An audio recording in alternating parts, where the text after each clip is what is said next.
It's the moment everyone always waits for all year long, our year-end recap, where we're going to be talking about our favorite reads of the year, this year of our Lord 2025.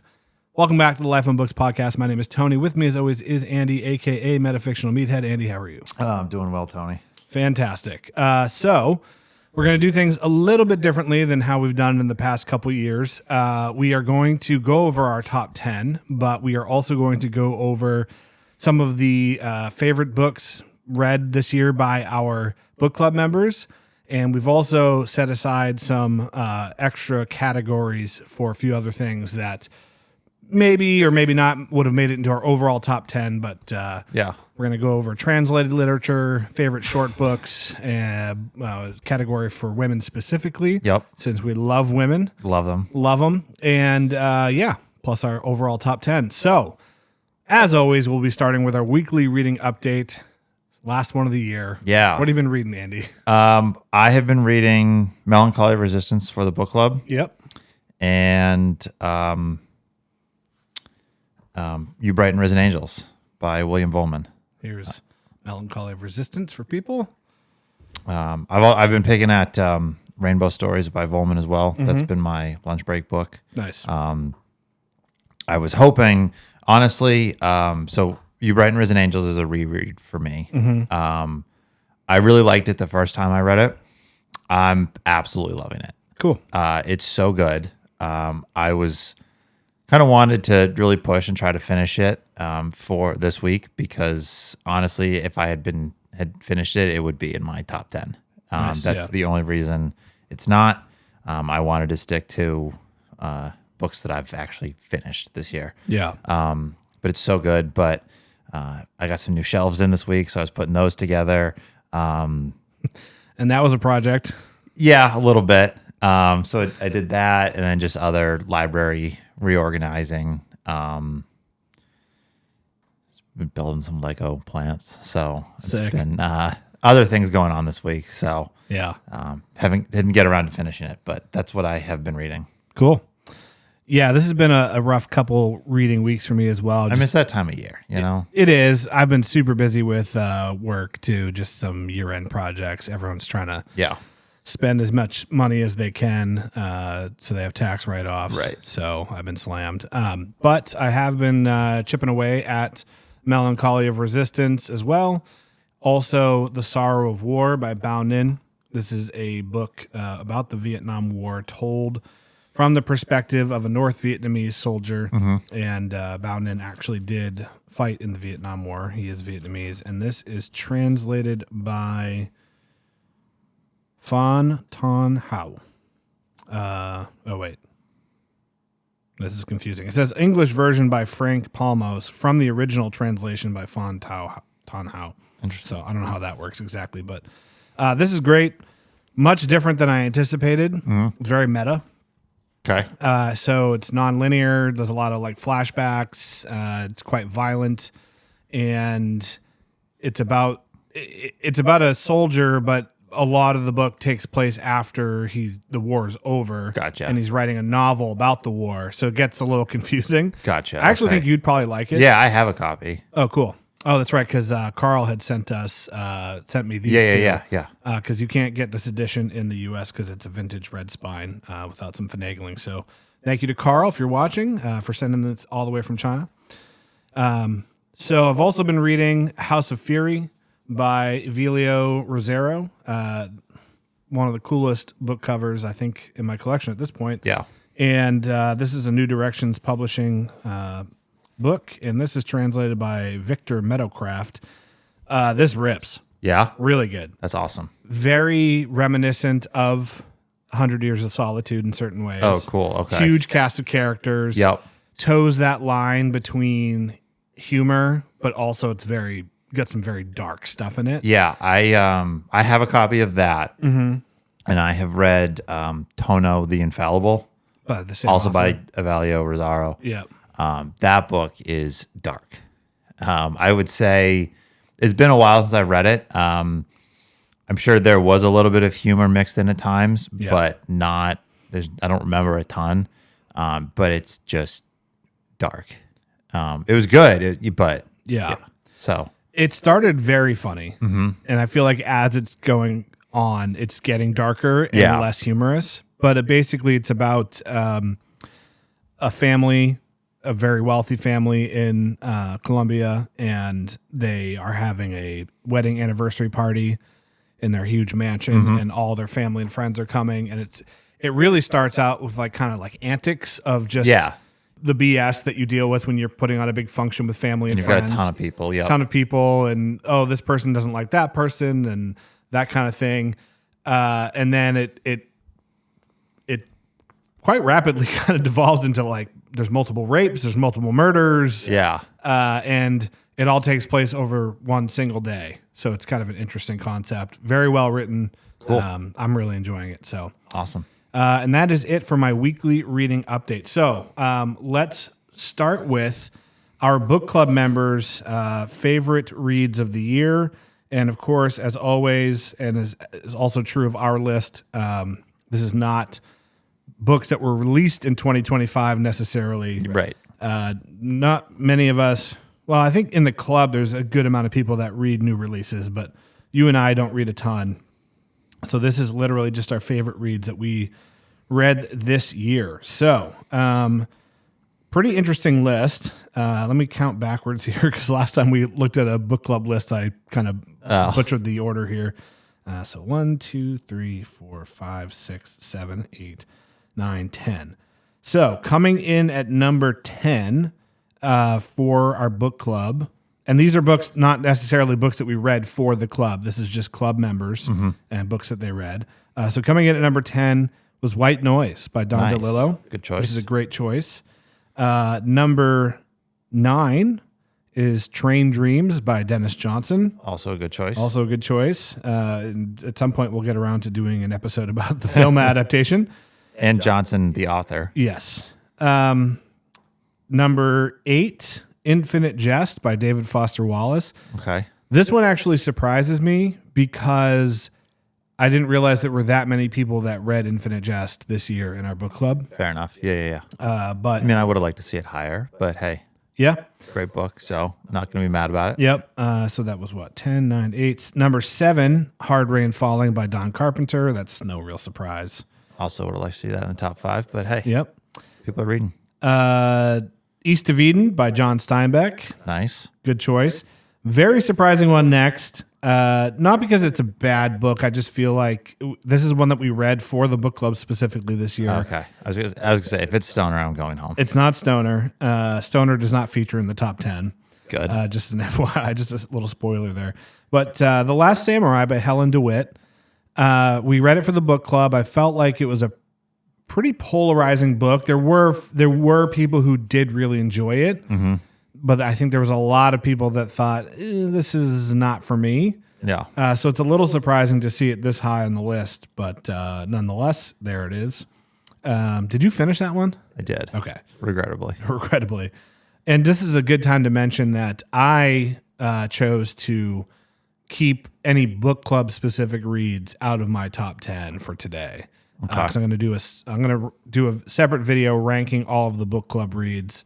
I think you probably have maybe one or two, but anyway, next is North Sun by Nice. Ethan Rutherford. That was a 2025 release, correct? I believe so. Yeah. Yep. And that's from Deep Vellum. Yep. And that's originally written in English. That's not a translation, right?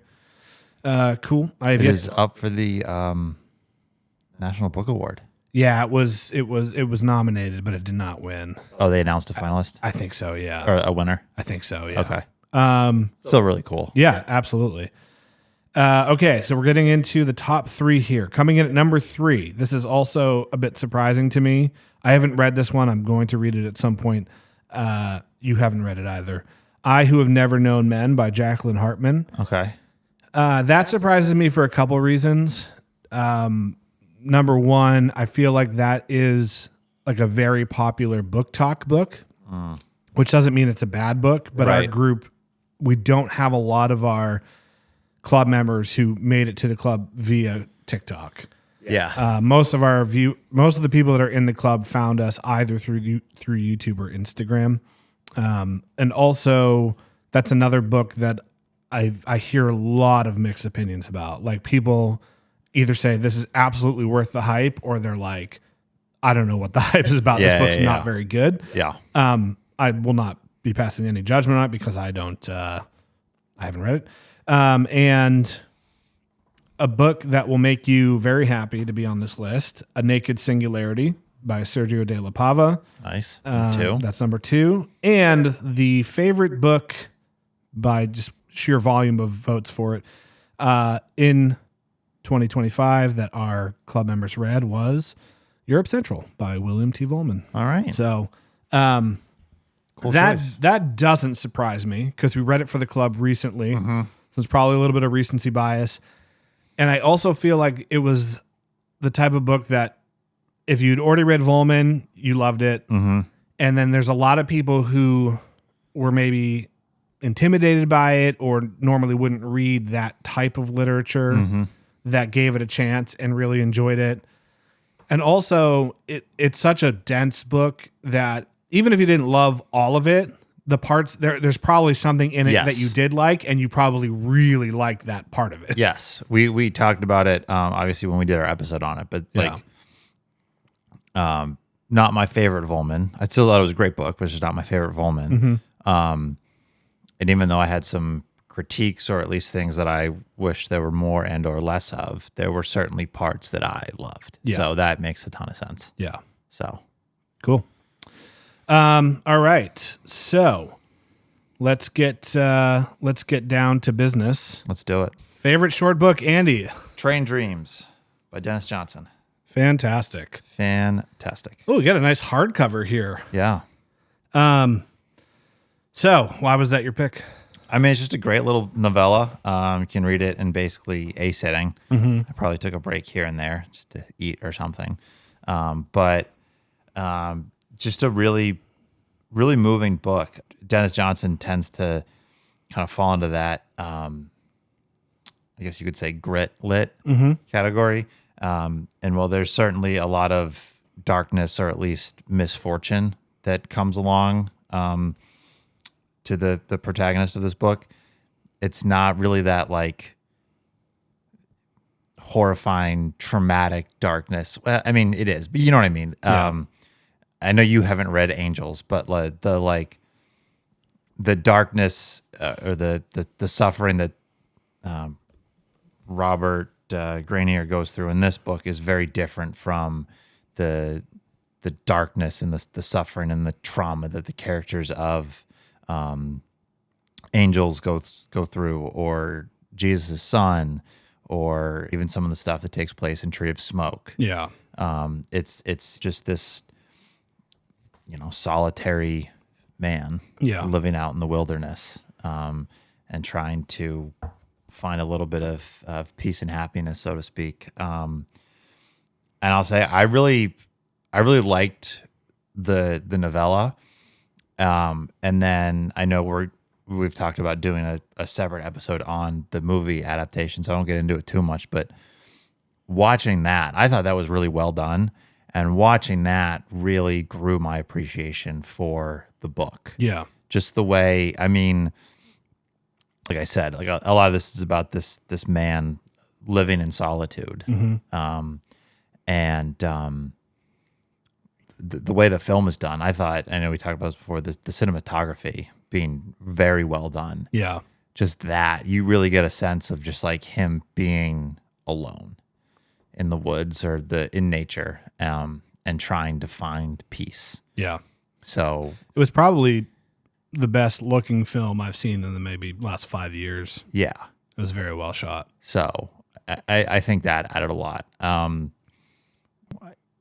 I know we talked about kind of keeping the books in these kind of categories separate from our top 10. I don't think this would have cracked my top 10 regardless, but like still just a fantastic book, especially like I said, you can read it in one sitting. Yeah. So Yeah, it's a interesting novel. I would agree that it's not exactly like the grit lit in the traditional sense, which typically hones in on people living on the fringes of society, which is definitely the case for Train Dreams, but the time period's a little bit different. yeah, Or when I think of grit lit, I usually think of heroin addicts or And that's where you prostitution. find a lot of the characters, like you said, on the fringes of society in his other Yeah. work and other novels. They're drug addicts, they're criminals, they're military veterans that probably have some kind of PTSD Yeah. that just have not been able to adjust and return to a quote normal life. Whereas in Train Dreams, you have someone that is attempting to live that normal life of the time period, but is just kind of alone. Yeah. He's more so on the fringe by choice Yeah.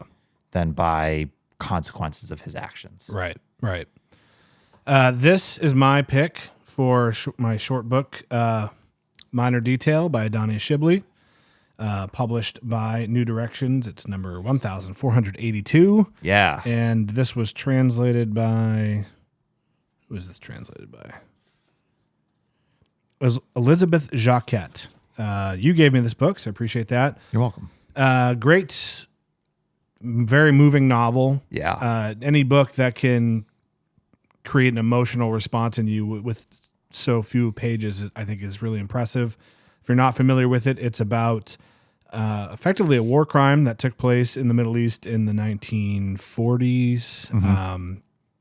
And it's told in two parts. So the first half of the book is kind of a fictionalized retelling of the actual event. And then the second half of the book is a fictionalized telling of somebody investigating this crime half a century later. And it was about that long before the details of this event actually came to light in the public. So, yeah, really dark, deep, serious book. It sat on my shelf for a while, and I was like, oh, I'll just read something short this weekend. And I picked it up off the shelf, and I was like, Nice light read. I was like, oh, I literally didn't even read the back of it. I just was like, yeah, it was a few months ago, and I thought I'll go grab the shortest book on my shelf that I haven't read yet. Just squeeze one in today, because I think we were like getting ready to start a bigger book with the book club, and I was like, okay, well, wasn't expecting that, but yeah, fantastic. If you haven't read it and you like short fiction that's really moving, I would highly recommend it. So Yeah. all right, which category would you like to do next? I have my book written by a woman. This is also in translation, but I picked it for my book written by a woman. That would be Ultramarine Yep. by Mariette Navarro, translated from the French by Yves Hill Agnes. I think this might have And been. that is from Deep Vellum. I think this might have been in our book club's top 20. Okay. I mean, I know a lot of people in the club were talking about it. Yeah. I can't remember for sure. I believe this was sent to me by friend of the program, Kevin, the Hudson Valley book nerd. But this was an awesome little read. To give it some context, it is about a female ship captain. So obviously that's a very male-dominated field. Yep. Ship is in like freight ship. Think of oh God, what was Tom Hanks' character in Captain Phillips? Oh, yeah. Yeah. So that kind of field, and she's grappling with that of trying to be a strong leader in a male dominated field. And her father was a ship captain, a very well known, prominent one. So she's kind of trying to not only make a name for herself as a woman in a male dominated field, but trying to get out from his shadow. Yeah. And so they're making this trip across, I think it's probably the Atlantic. And the weather's beautiful, the water's calm. So they decide to stop. She's like, let me do something nice for the crew. So they stop the ship so that all the crew can go out swimming. And you lower the lifeboats, blah, blah, blah. They go out swimming. And as a safety precaution before they all go out into the ocean, they do a head count. And everyone's accounted for, they go out. And then time's up, everybody comes back in, they do a head count again. They count, I believe on the way out, it's 20. On the way back, it is 21. Or whatever the number is, on the way back, there is one more. Yeah. So there's this kind of psychological thriller aspect of it to like, do we have a stowaway now? Did we miscount? Like Right. what's going on? Right. And kind of trying to solve that mystery. So just a really, really cool and compelling little novella. Yeah. So my favorite book written by a woman, which is, again, if one of these books, we tried to not repeat for our top 10. So I read quite a few great books written by women this year, but if I had to pick one that wouldn't be in my top 10 to fill this category, The Quick and the Dead by Joy Williams, who is an American author. And this, ironically enough, came on my radar because I was searching for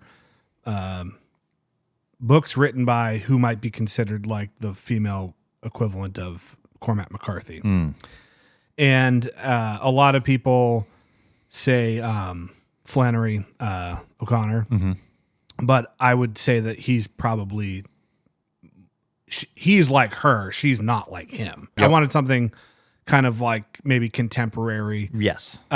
This book came across my radar. Terrible recommendation to fill that box Yep. of a woman writer that writes like McCarthy, but nonetheless a great book. Right. Was not at all what I expected given the name Yeah, of I it. remember you saying that, and I definitely want to check it out. Yeah, it's a name that's associated with the Wild West. There's a Western film called The Quick and the Dead, and yeah, it's about a group of young women who have all lost one or both of their parents through various means, and then kind of the hijinks they get into living in the Southwest with a lack of supervision. And just, yeah, it's a very quirky book.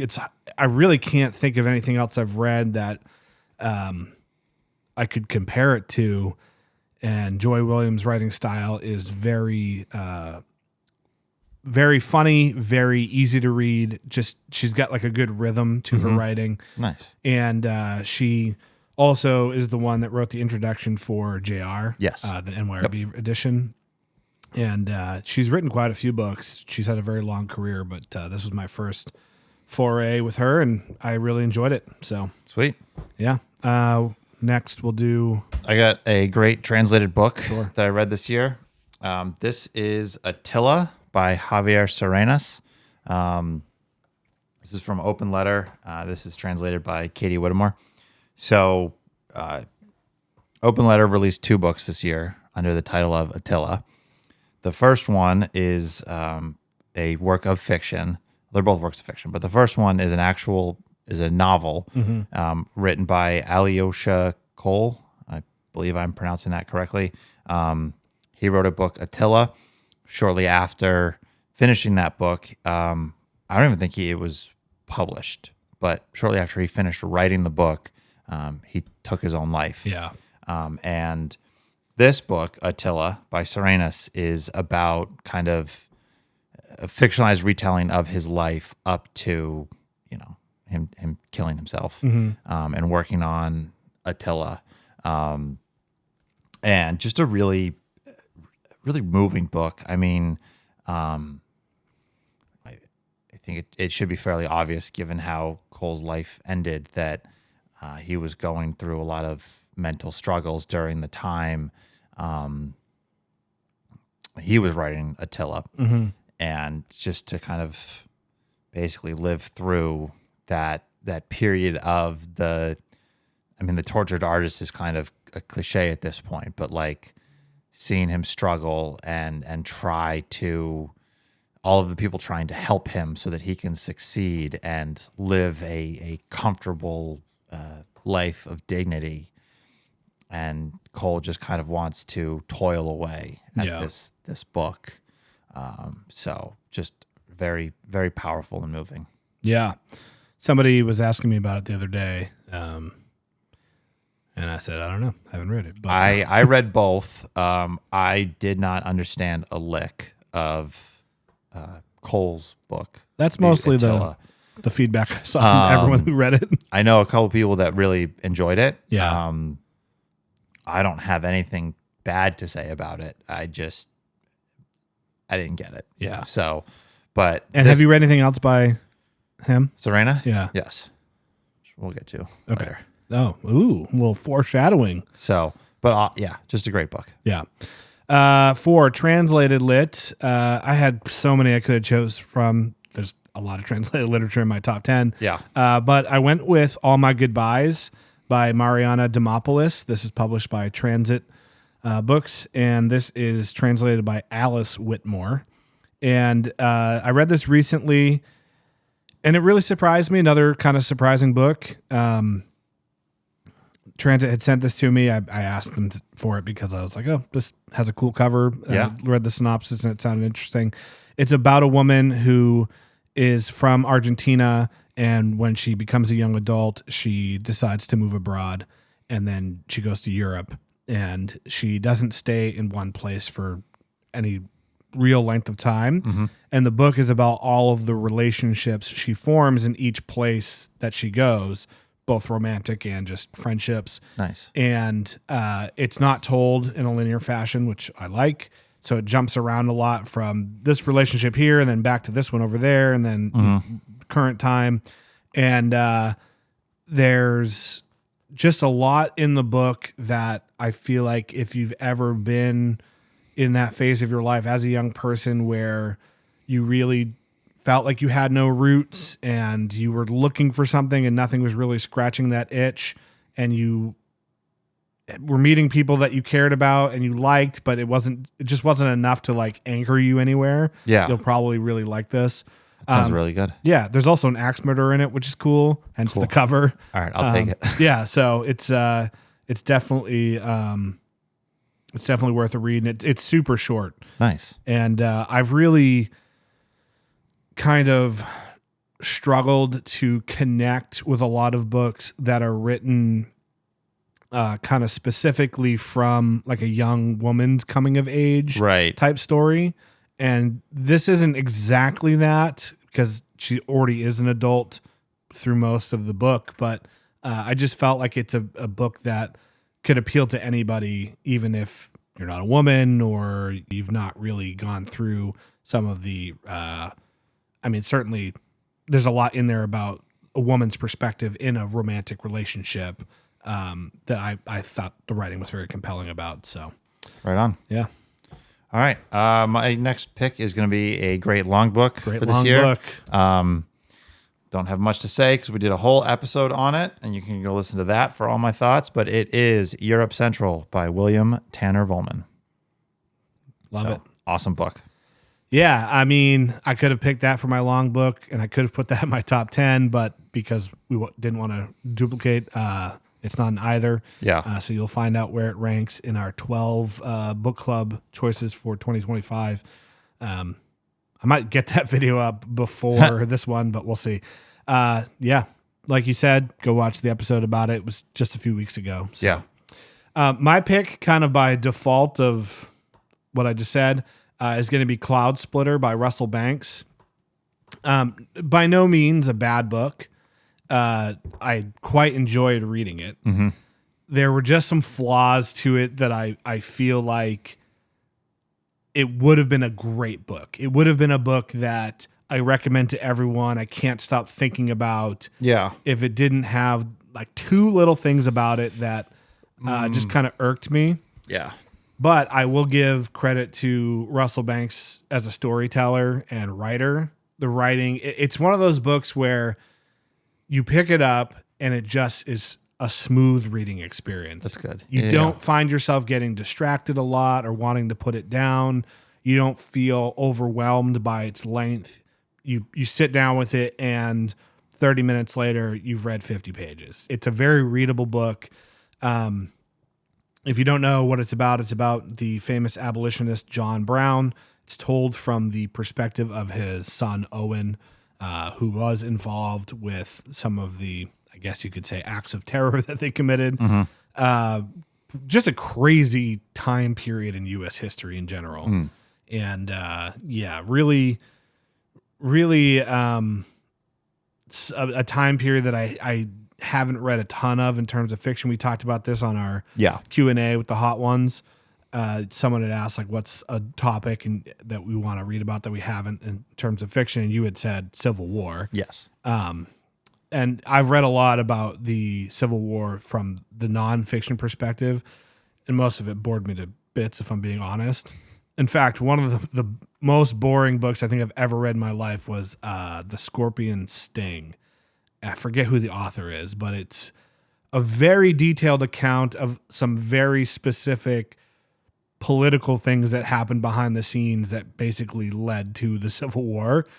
But God, was it just very boring. So, but yeah, I mean, I would recommend this if you are interested in that time period, but it was so close to being a great book, and I would just put it in the very good category. Yeah. So, okay. Least favorite read of 2025. The Last Samurai. Wow. By Helen DeWitt. Okay.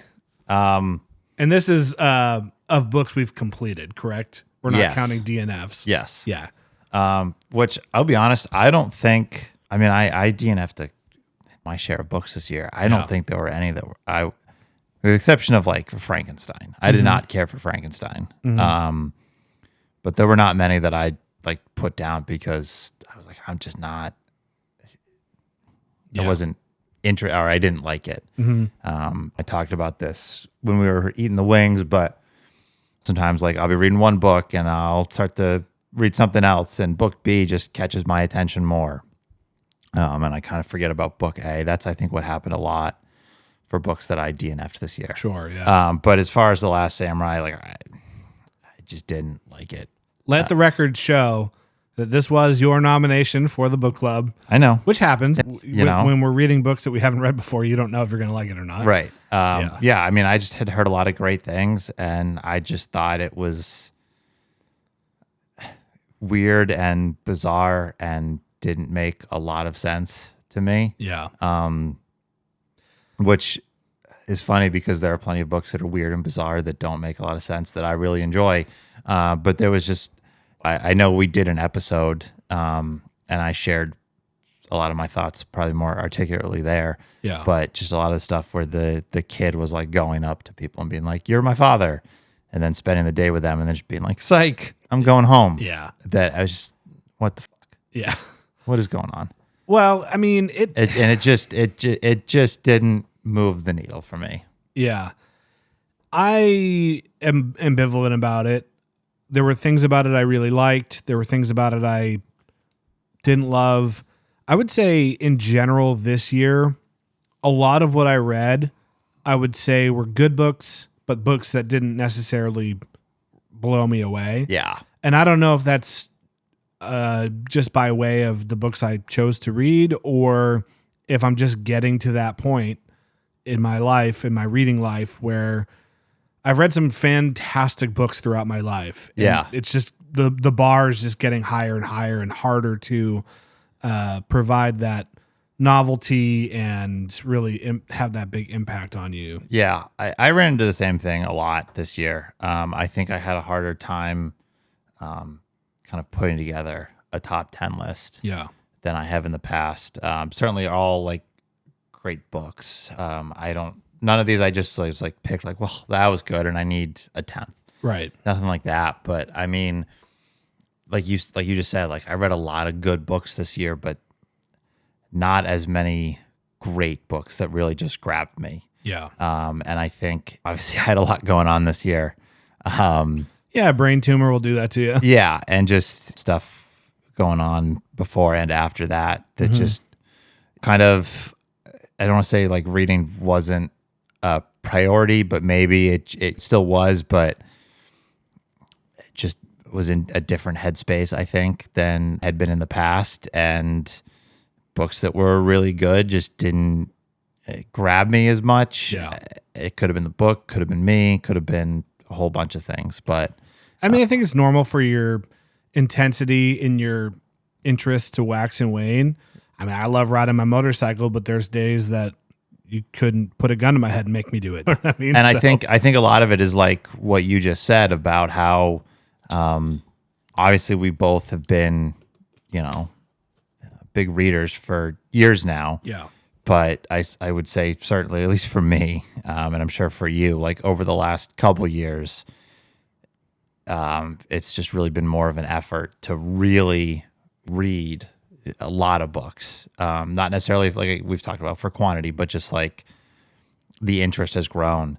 And like you said, like you start to read a lot of like really great books, your Gaddises, your Wallaces, your Volmans, your Pynchons, your Gasses, things like that, that you read all of these really, really great Mount Rushmore type books that when you get around to reading something that is still a really good book, it just doesn't move the needle as much. Yeah.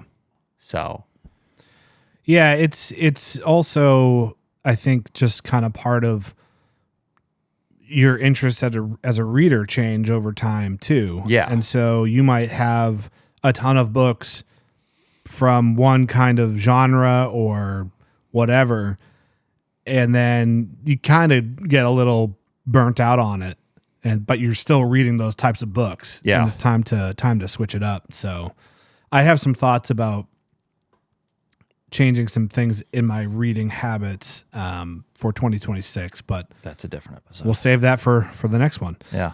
Okay. Your least favorite read? So there were two books that I was on the fence about putting on here. So I'll just mention the one that I didn't actually include. And that was Something Happened by Joseph Heller. Okay. And the reason why I didn't put it on here is because there were some things about it that I liked. And it's a book that I'll probably revisit Yeah. because maybe I just wasn't in the right mind frame for it. Yeah. And I do remember, like, while you were reading it, I remember overall your opinion being less than favorable on it. But I do remember, like, while you were reading it, like, you telling me. The first 100 pages really, I thought were great. Yeah. And I think, sorry, I'll let you go. Yeah, no, it's all good. But it's a book I'll probably revisit. But it was a pretty big disappointment because I love Catch-22, obviously. Yeah. And I've heard a lot of people say Something Happens even better than That Catch-22. that is like an unofficial sequel, right? No, the sequel to Catch-22 is called Closing Time. Okay. Yeah, it was Okay. written many, many years after. Okay. Something Happened is his second book. Gotcha. Okay. Well, so I mean, my thoughts are a little different because I was under the impression that one was the sequel, but they still kind of stand. Like, it is always tough when you read a book, great book by an author or any book by an author, and it really, really does something for you. Yeah.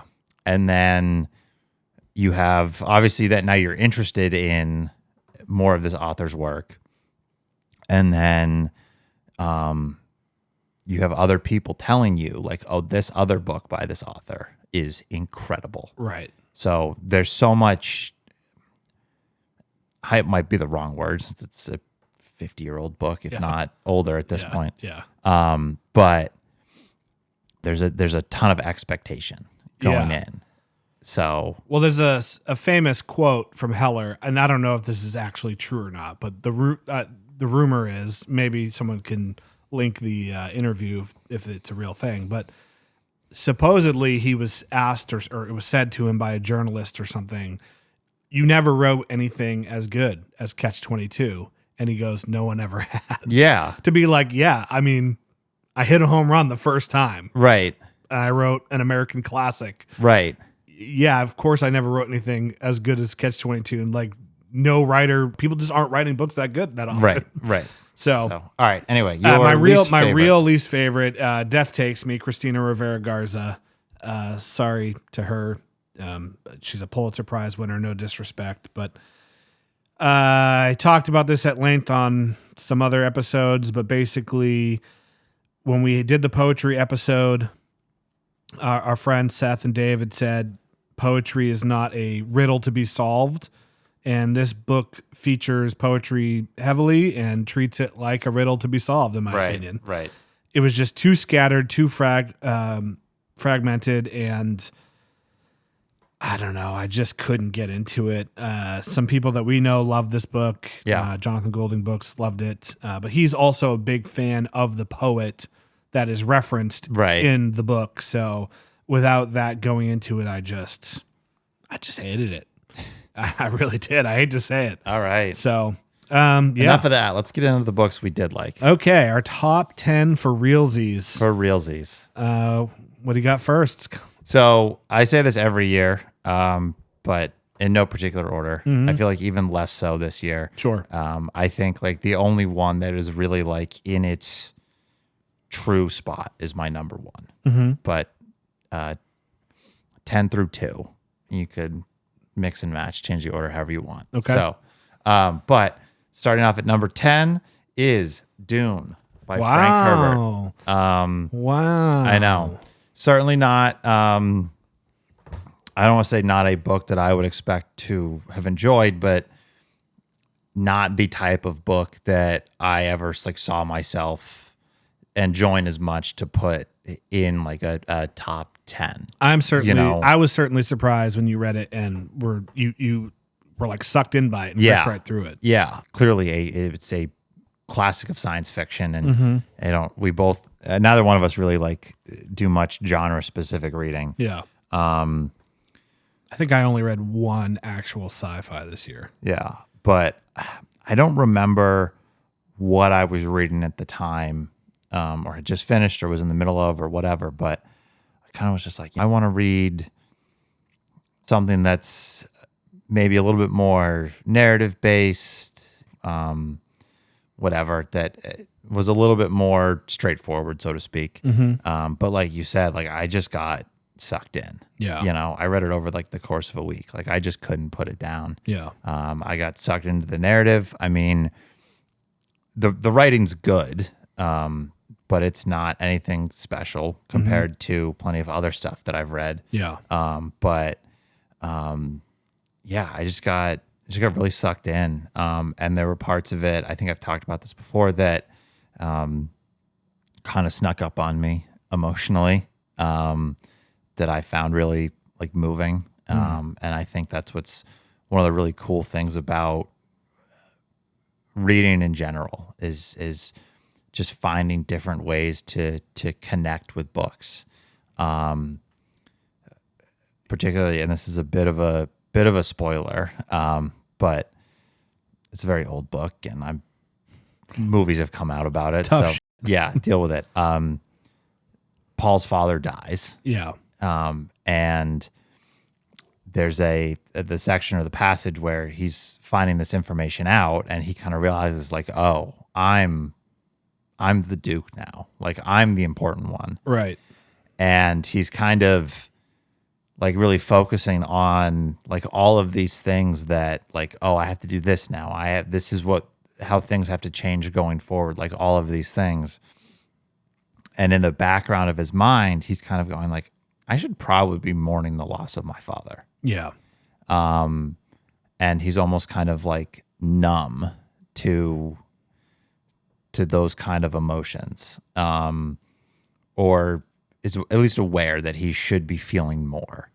And certainly my father is still alive, so I haven't dealt with that specific scenario, but like I've been in that situation where like I'm in one state emotionally and kind of been like, I should have different feelings about other things that are going on. Yeah. You know, like I'm focused on the wrong aspect of this situation. Right.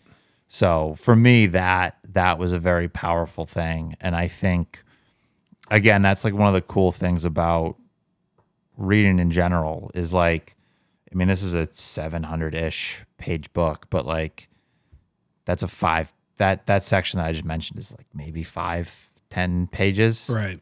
But like for me, that little bite out of it like made the book worth it.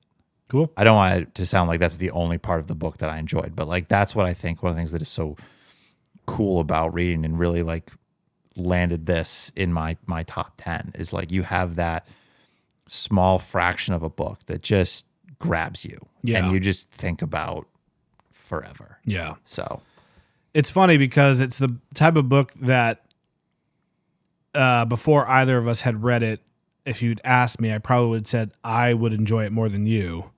And it's the opposite. But it's the opposite. Yeah. I mean, I didn't hate it. It's a good book. Right. And it's super influential. And I tried tried my best to read it in the context of when this was published, there really wasn't anything else like it. But there was just some things that really took me out of the story. And I know that people have disagreed with me about this, but I found that a lot of the names were just too anachronistic for me. So Paul, Duncan, Idaho, and you could say, like, the thing about names is they're so tied to particular time periods. You could say a name like Paul is biblical, which is true, but that was a name that was very popular to name your boys in the time that Right. he was writing this book, and not so much now. And so when you have like just some really kind of goofy sounding futuristic made up stuff like the Crizawax, Hizawax, or whatever, you know what I mean? Like whatever it's called. I Yeah. don't recall the exact names for all these things. And then you have Duncan, Idaho. It just felt like Yeah. he was like writing these characters. He's like, oh, what am I going to call this one? He just like looked at his neighbor's mailbox and was like, that'll do, you know? Yeah. But credit to him. I mean, he pioneered a specific avenue in the Right, genre. So, right. And it's like I said, I didn't hate it. There's definitely some strong suits about it, and I've heard wild things about some of the sequels and books that follow it. Like there's space ninjas and nuns. I've heard the same. I've heard so Dune Messiah, the follow up, is continuation of Paul's story, Right. of kind of becoming the emperor, so to speak. And then I've heard after that one is when, and I would like to read Messiah. I've heard after that is when it kind of starts to go off the rails a little bit. And then I don't remember how many books were in the original series that Frank Herbert wrote. Right, and then his son picked up the His torch. son picked up, and then that's when it goes totally off the rails. Yeah. I also kind of wish that the sandworms featured more heavily in the book. Yeah? I don't know. I just felt like there's a lot of I mean, they were pretty cool. Like, yeah, they're very cool, and I think that there's a lot about them in the lore around Dune, right, and then it's kind of just like, yeah, he rode one. right, right. So there's also a great band called Shai Hulud, Nice. which if you are into hardcore and metalcore, I'd highly recommend. All right. Okay, so my number 10. I'll also give a little bit of a preface on this. I mostly rank these in terms of how much I enjoyed reading them and or how much I've been thinking about them since I finished reading them. Cool. So these are not ranked in terms of like, I think this is the best written book. Right, right. Just throwing that out there. So my first pick is Sexographies by Gabriela Wiener, who is a Latin American author. She's from Peru originally. This is nonfiction, and this is a collection of essays. And it's gonzo journalism, very much in the style of like a Hunter S. Thompson.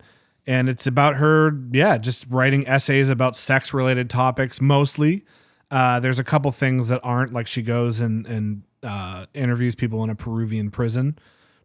But I ripped right through this because I just couldn't put it down. I thought it was very refreshing the way it was written, very honest, interesting topics. The leading essay, the first essay in the book, she goes and interviews a polygamist.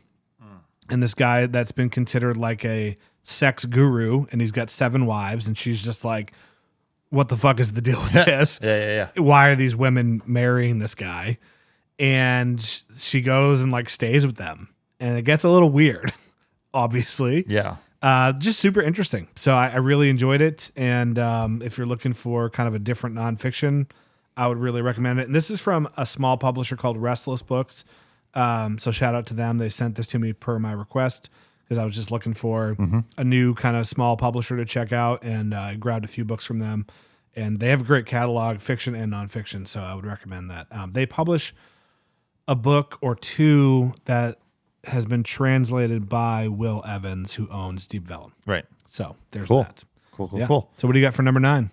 Number 9 for me is The Summer Layoff by Matt Booker. I don't even remember you talking about this. So Matt Booker is one of the co-hosts of the Concavity Show. Okay. Yep. and is super involved in all sorts of David Foster Wallace studies. This is his second book. He sent this to me, and I read it while I was recovering from surgery. But the narrative of this book is the narrator on right at the beginning of the book is laid off from his soul-sucking corporate job. And he gets a very generous severance package. So he doesn't have to work for basically, I mean, it takes place during the summer. So he basically has a summer vacation, true summer vacation that not many adults have anymore. And so it's kind of written in like diary entry style over the course of his layoff period before he finally goes back to work. It takes place in Austin, Texas, and just kind of the narrator kind of going about his life, does a lot of hiking, writing, things like that, and just kind of meditating on what's really important. You know, I think we all have kind of run into that where like the stresses of our job really eat at us. And not that those things are not important, but they're not really that important. Yeah. Like certainly for this person, like obviously this narrator meeting a deadline or getting a project done is important for his job and for his taking care of his family, things like that. But like you find out like right away, like he loses his job and all of a sudden like stuff doesn't matter anymore. Yeah. Like what does matter? You know, being a good husband, being a good father, being a good person. Yeah. Kind of just meditating on that and the meaning of life, so to speak. But certainly a really good book. And I think I just kind of read it at the right time. Obviously the narrator being laid off is in kind of a forced stasis, if you will. And I was in the same boat, certainly not as different circumstances, but I was recovering from brain surgery and couldn't really do anything for a month. I kind of just had to like rest and relax. And I had that opportunity to like look back and think about like what is important to me. Certainly a good book, but I think a lot of it too, in terms of me like ranking it so highly for the year, was just reading it at the right time. Yeah. But awesome book. Cool. And Matt's a really cool dude. So Yeah. All right. If I remember, I'll link his show. yeah. I don't think they do too many episodes anymore. I think the show's kind of, I don't want to say runs its course, but Yeah. Either way, I mean, if people want a resource for DFW and Infinite Jest, I would say if you have read Infinite Jest, or if in the future you read Infinite Jest and you are obsessed with it like I was, and you just want to like hear more about it, go back and reread it. Or I'm sorry, go back and go listen to some of their older episodes. yeah. Because it's really cool because they bring on like so many different people to talk about not just Infinite Jest, but David Foster Wallace. They had the guy that narrated the audiobook. They have different Wallace scholars. I think they might have had people that translated it into other languages. Just stuff like that. Cool. So Interesting. So my number 9 pick is a book that maybe some people would be surprised. I was very surprised when I saw it. So When I did my review of this, I said I enjoyed reading it, even though I think, yes, it is overrated. It is not by way of it being bad. It's by way of people. To be honest, if I'm being perfectly honest about how I feel, I think that a lot of people just want to go along with what other people say.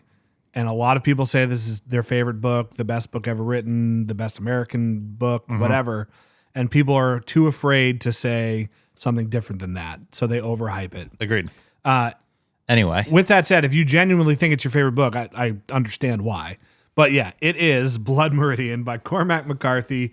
I really enjoyed reading it. I had some bones to pick with it. Yeah. But my reading experience while I was reading it was great. I thought it was paced pretty well. I thought it was entertaining. I thought the action sequences, as a guy, this like kind of scratches that itch. Yep. Like getting some cool action in your book. Yep. I definitely was curious where the story was going and what was going to happen, particularly later in the book when there's one character kind of chasing after another. I thought that was very interesting. I thought the ending was a little bizarre, but overall, I mean, it's an incredibly, it's got beautiful prose. The descriptions of the landscape and the environment that they're in are top notch, perhaps unparalleled in some ways. Yeah. So, I mean, I said I enjoyed reading it, and I did. I don't know what else to say. Yeah. There's certainly a lot of interesting bits about different types of philosophy in there, but and I know we've talked about this before, but one of the big things, one of the big comments that I got in my review of it on YouTube was that I didn't understand it. You just didn't get it. It was over your head because Cormac McCarthy is doing this deep dive on Gnosticism, and You're right. I don't think there's a problem with needing some type of prerequisite knowledge to fully appreciate a text. I think that's fine. However, I think that it's hard to put something in the category of like the best book of all time when that prerequisite knowledge is very esoteric. Yeah. It's not like you need some prerequisite knowledge about American history or world history or science or something that's perhaps useful for everyday life. But like Gnosticism's a very niche thing, in my opinion. Right. I'll also add that there's obviously a ton of discourse around separation of art from artist when it comes to Cormac McCarthy, because he is a very beloved author, and for good reason. He was a great author. And obviously he did some much has come to light. less than savory things, right? Yeah. What I had this kind of revelation. I was watching this college professor. I forget what his specialty was, but he had a video talking about separation of art and artist, in particular in relation to the death of the author essay. I'm totally blanking on the guy that wrote that. But basically it said the death of the author, the concept is that you really should form your own, you're going to look it up. You should form your own kind of opinions and takeaways about the book, and you shouldn't be a slave to what the author's intentions were in writing the book or what their point was. And I kind of realized that there's this very interesting bit of irony around Cormac McCarthy and separating the art from the artist, and kind of my stance on the whole thing, which is a lot of people accused me of not being able to separate the art from the artist because I had some critiques of the book. Right. It was Roland Barthes. Thank you. That's right. And it was interesting because a lot of people were like, you can't separate the art from the artist, and you didn't get it because this is what McCarthy was trying to say. But if you're trying to tell me what McCarthy was trying to say, you are actually not separating the art from the artist, right? You are not allowing the death of the author. Excuse me. Because you are saying that this was the intention, this is what you were supposed to take away from it, and because I had something different. So interestingly, it's actually not myself who's unable to do that. But what I think for me, when it comes to the ability to separate the art from the artist, if I was not able to do that, I just wouldn't have read the book. Right. And I was not looking for a book to I didn't want to critique the book just because I found Cormac McCarthy unsavory as a human being. I mean, I've read books by people that have done arguably worse things than him, Right. and I really enjoyed them. Right. And it's not like I woke up today stoked to put a sex trafficker Right. in my top 10. Right. But I have to be honest, I did enjoy reading it. Yep. So here we are. Yeah, I'm not I don't know if I'll read anything else by him again. I'll probably reread this at some point, but Yeah. I mean, I I would like to reread Blood Meridian, mostly because I read it before I was like, or I think I'm a much more astute reader now when I originally read it. So I would like to reread it in that aspect. I've read a handful of McCarthy since. I don't have a ton of interest, which certainly his unsavory past plays a part in that, but it's not, if we're being honest, it's not the main reason. It's just not in a huge rush to read more McCarthy. Yeah. But it is what it is. Anyway, my number 8. 8. Let's go. We talked about this earlier. It is North Sun, or The Voyage of the Whale Ship Esther by Ethan Rutherford. Cool. This is from Deep Vellum. Yep. As we mentioned before, this was in the top 10 of our, this goes in your pile, of our book club as well, for people that voted on that. Yeah. But this was a really great book. It's almost 400 pages, but a lot of short chapters. So it reads really easily. I mean, like I said, so we got 380 is the final page, and that is chapter 241. So someone else can do the math. 241 chapters. Wow. But a lot of them are short. Some of them are only, most of them are only a couple pages. Some of them are only like a paragraph or two. Dare I say that's too many chapters? You can. That just, I don't know. I mean, it ultimately doesn't really matter, right? But Yeah. like that seems. I mean, I do think it's kinda broken wild. up like into sections. Okay. But yeah, so yeah, it's broken up into like different parts, but the chapter numbers just run continuously. I'll say that House of Fury has sections and or parts and then subchapters, and I find that there's a like, I don't know, it's weird. I'm on like part 6, even though I'm only about halfway through the book. I'm like, damn, how many parts are in this book? And then I can't really tell a very big distinction in what's happening in the story from part to part. So I don't know. Sometimes I find that a little bit strange, but Yeah. But anyway, this is about the whale ship Esther. Sure. And the crew of that ship, the whaling ship, going out. Let's see, it's the late 1800s. But they are obviously going out to whaling, but they're also trying to find another ship, and specifically the captain of that ship that had gone out years before them and never came back. Okay. So they're trying to figure out, like, does crew die? Yeah. Are they stuck in the ice, Yeah. waiting for someone to get them free? Like, what's going on? And so and it's just basically just the story of their voyage, and all of the people on the ship kind of being affected by life at sea. Yeah. So, pretty haunting in that aspect. Certainly, you get people whose mind state is just altered Yeah. to some degree beyond repair. There's some stowaway young boys that they suffer. So just a really, really cool, interesting, both structurally and narratively, and then just the writing was really good. Cool. So, great book. My number 9 is God Went Like That by Ixtamaya Murray, who's an American author, and this is published by Northwestern University Press, which is quickly becoming one of my favorite publications. This is another book that really surprised me. Just kind of went into it, no expectations, wanted to grab something short off my shelf, and really enjoyed it, ripped right through it, thought about it a lot since then. It's based on a true story of a nuclear reactor disaster in California.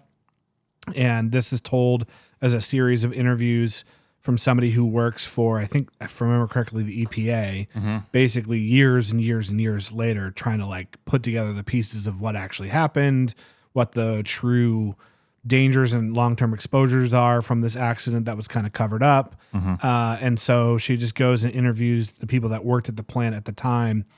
And then what you get from it is actually some very human voices. And I think it's probably tough to write so many chapters in a book that are all told from a different point of view, and then that character never recurs, and have it be distinct. But I thought that she did a good job with that. So it's just sometimes books like this kind of blow my mind because it's like an author most people probably have never heard of, from a publisher that probably most people have never heard of. I don't know how many people have bought or read this book, but it's probably like less than a couple thousand. Right. And it's just out there, and it's this great book that just gets no attention. Yep. Which isn't why I featured it. I featured it because I truly really enjoyed it.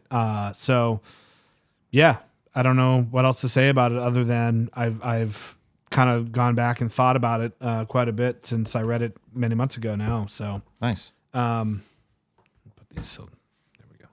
All right, what do you got for number 7? Is that what we're on? Yes, number 7. I have The Rifles by William T. Vollmann. Fantastic. So let me just see. So, okay. So this one's really interesting. This is part of the Seven Dream series. It's volume 6. Yep. But it was published. It was the third one published. Is that correct? Second or third. Yep. I don't remember. I believe Fathers and Crows came out before this. I think the Ice Shirt did too. Yes. Yeah. The Ice Shirt definitely came out first. Yeah. I don't remember if it was Ice Shirt is volume 1. Fathers and Crows is volume 2. Yeah. This is volume 6. Yeah. I think that is the order they were published in. Yep. I think that's right. But what's interesting about this one is pretty much all of the other Seven Dreams novels, they are firmly set in the time period that the narrative is based in. You know, and what's interesting about this one is it kind of bounces back and forth. So you have Sir John Franklin trying to find the Northwest Passage during the mid 1800s, and then you also have a young man. I'm trying to basically a white man coming to visit the Arctic North or the Canadian North in the late 1990s, and getting an Inuit woman pregnant. And so it's kind of bouncing back and forth and kind of examining the similarities between those visits. European settlers or explorers, however you want to phrase them, coming to the Canadian North and trying to kind of claim the territory or explore the territory for themselves. And then 150 years later, some white dude being like, I'm going to go visit Canada. And then kind of still, even though he's going there, at least on paper, with less nefarious intentions, still kind of causing some trouble. Yeah. So narratively, I felt very lost reading this, in part largely because, like I said, there's the expedition in the mid 1800s to try and find this Northwest Passage, and then you have this young man in the late 1990s. So the Northwest Passage, that was led by Sir John Franklin. The young man in question in the 1990s, his name is John Franklin. There are plenty of other characters that follow the same route of having the same name as people in the mid 1800s. And it's just the chapter will be subtitled with the time period, and it'll be like talking about like, oh, this is taking place during 1840 whatever. Yeah. And then there will be mention of people riding away on ski-doos, Right. and other things. And I'm like, no, that has to have been like, they didn't have those Yeah. in 1842. Like, what's going on here? Yeah. But honestly, like this, I mean, I don't think the camera will pick it up, but I flagged the hell out of this book. One of the best written books I've read this year. So for that alone, I had to put it in my list. I mean, some of these are pretty packly close, but I felt like I would read a page and then move on, and then got to sticky this one now. So Yeah. okay, here's just a random one. So this is a paragraph. This will be: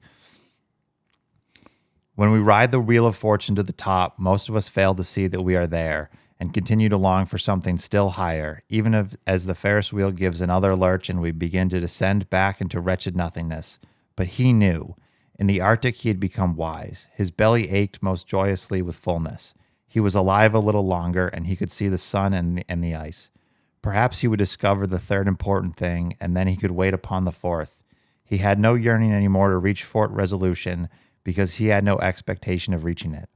He did not even want chocolate anymore. Sick. So, Love it. great book. All right, Mr. Volman. So my number 7 pick is Matterhorn by Karl Marlantes. This is a book of the Vietnam War, a novel. His daughter just commented on my Instagram reel of this and, that's my Nice. dad's book. I was like, oh, that's cool. Yeah, so I'm doing this project where I'm reading books about the Vietnam War.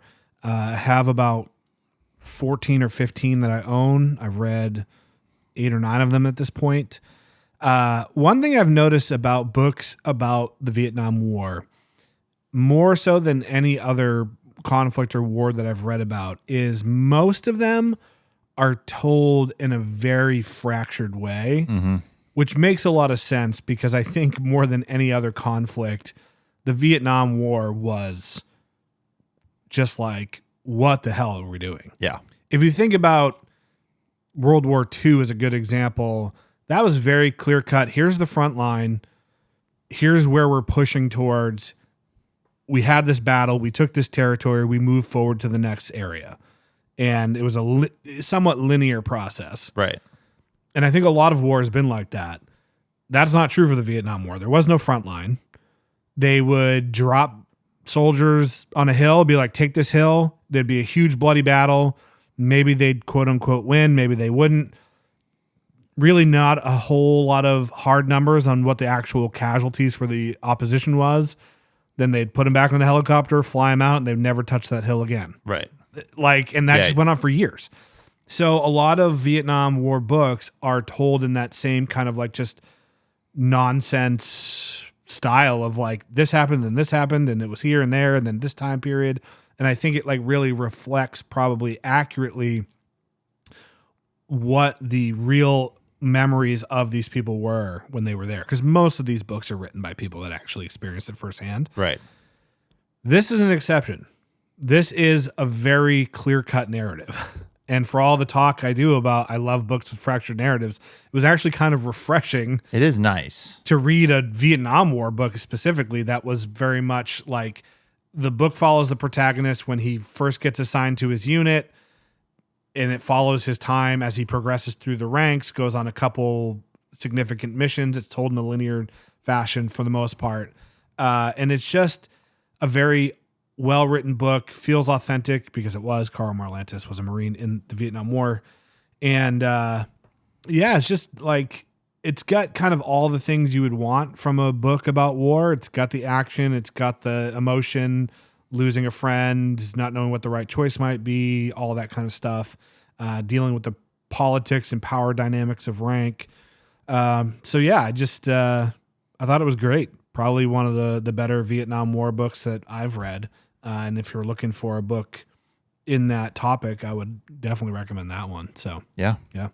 All right. What's your number 6? All right. Number 6.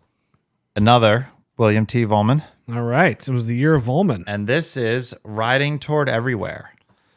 Got some nonfiction in the mix. Just a funny note. When we talked about this during your reading update, you had said Riding Towards Everywhere by William Volman.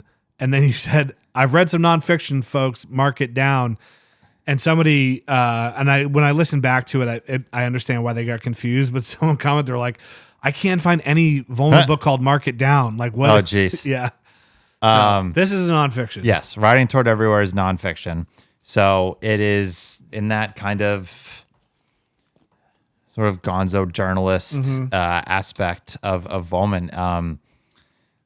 It's basically just about him taking to the rails and hopping freight cars and traveling the country, or at least the West into the kind of Midwest area on all those freight networks. He didn't start doing it till he was in his 40s. Yeah. Which is kind of wild. It's crazy. Yeah. But Can you imagine me like taking up a train hopping hobby? No. Just going with a friend of his and just riding the rails. Yeah. And just kind of recording what it was like and talking about trying to, and just the reasons that people are doing this. Yeah. And one of the things that really comes across in this book, or to take a step back, one of the things, so Volman is always, or tends to get roped in with a lot of authors like Wallace, Pynchon, Gaddis, Burroughs, kind of in that like postmodern ilk, so to speak. And one of the things, to be reductivist about it, that I think is very common throughout those books is this satirical nature and kind of almost poking fun at like how kind of absurd this all is. Yeah. Life in general. It's kind of this ridiculous thing that it's up to us to, ascribe meaning to. Mm-hmm. But one of the things that I think separates Volman from all of those authors, or at least people that I've read that kind of, like I said, poke fun at the absurdity of life and existence, is you can really tell like he has this deep reverence for life and dignity for people. Yeah. Yes. He treats everyone with respect and dignity, and he's curious and sensitive about all these people. Yeah. That very much comes through with Poor People as well. Obviously a book about riding the rails, homeless people or hobos. They're a pretty frequent part, and he's talking about going through all of these like kind of hobo camps and things like that. And there's plenty of sections where it's talking about like what people have tagged under this overpass where hobos tend to camp out when they're in town and things like that. And his interactions with them and things like that. And I think most people, and this, I don't think necessarily unfairly, but I think most people would kind of, the default reaction would be almost to like look down on a person that's like living under an overpass. Yeah. But with Volman, treats that person with dignity and respect, and there's a curiosity to finding out like what led that person there, why are they here? Maybe they're happy, maybe they enjoy this life. Yeah. Of like, I just kind of ride the trains, and I go from where I hop on to where I get off, and I try to find some food and water when I get there. Yeah.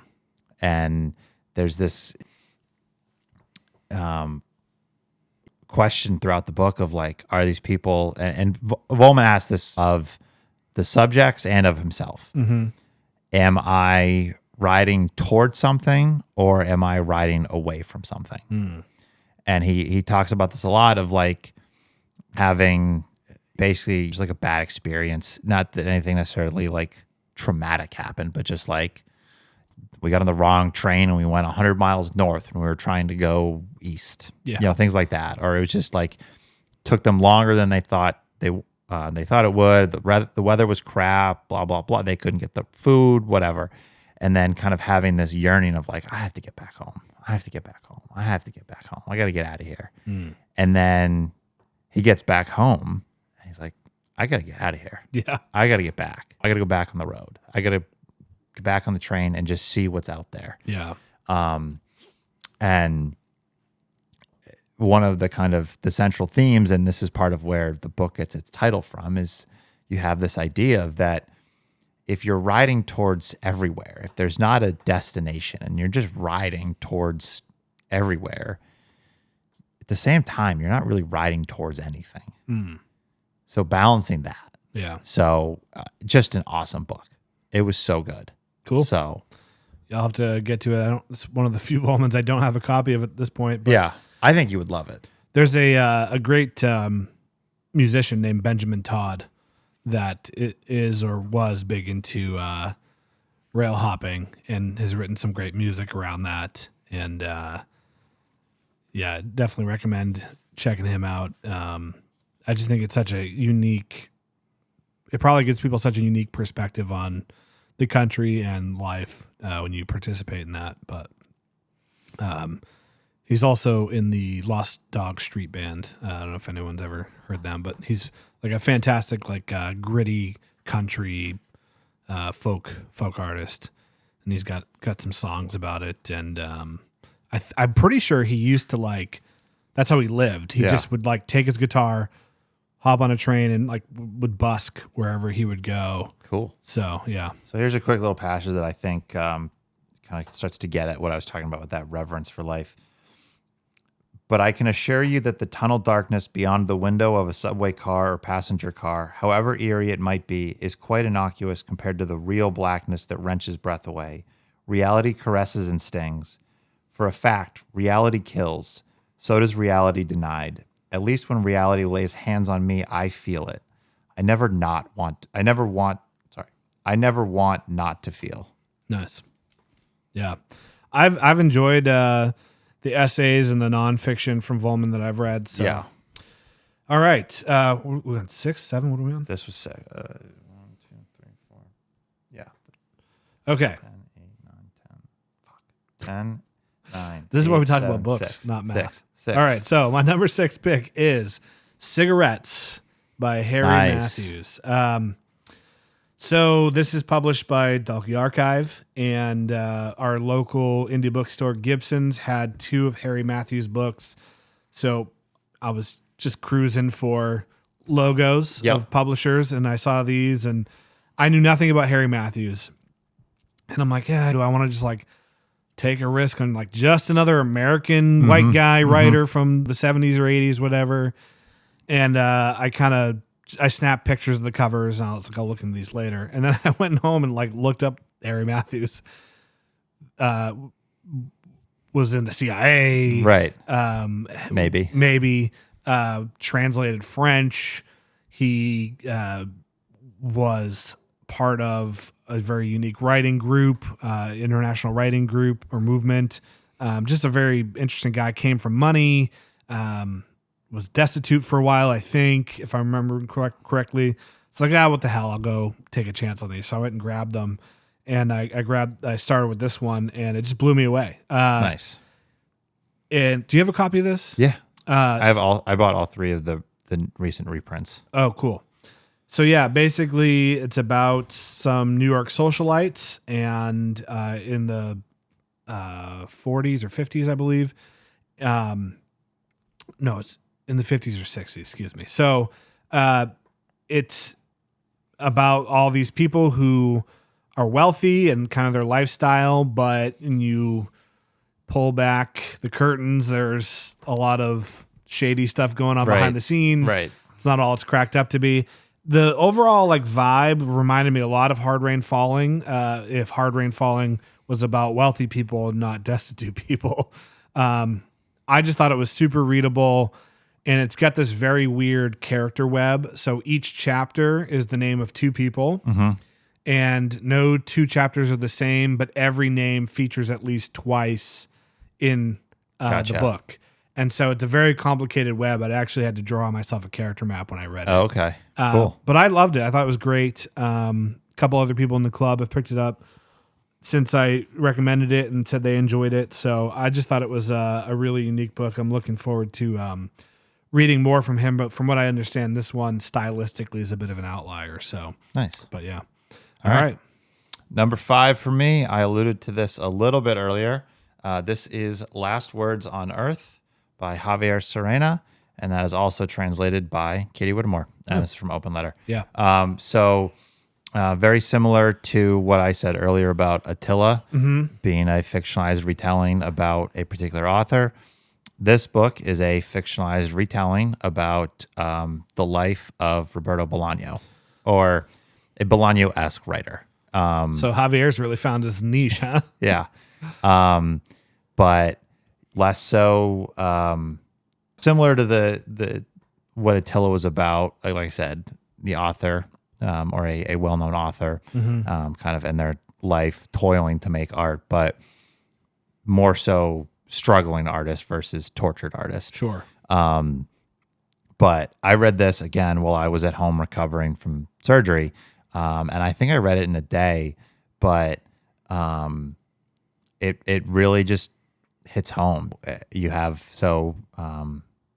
Ricardo Funes is the author of, or the protagonist of this book. Like I said, loosely based off of Roberto Bolaño, and just toiling away at writing and having a little bit of success, almost making it, and then falling, and then struggling, and then basically trying to raise a family, or meeting someone, getting married, trying to raise a family, and be social, and nurture friendships and those other like important relationships in life, and basically like destitute, and his family and friends like supporting him because they can see how badly he wants to be a successful writer. Yeah.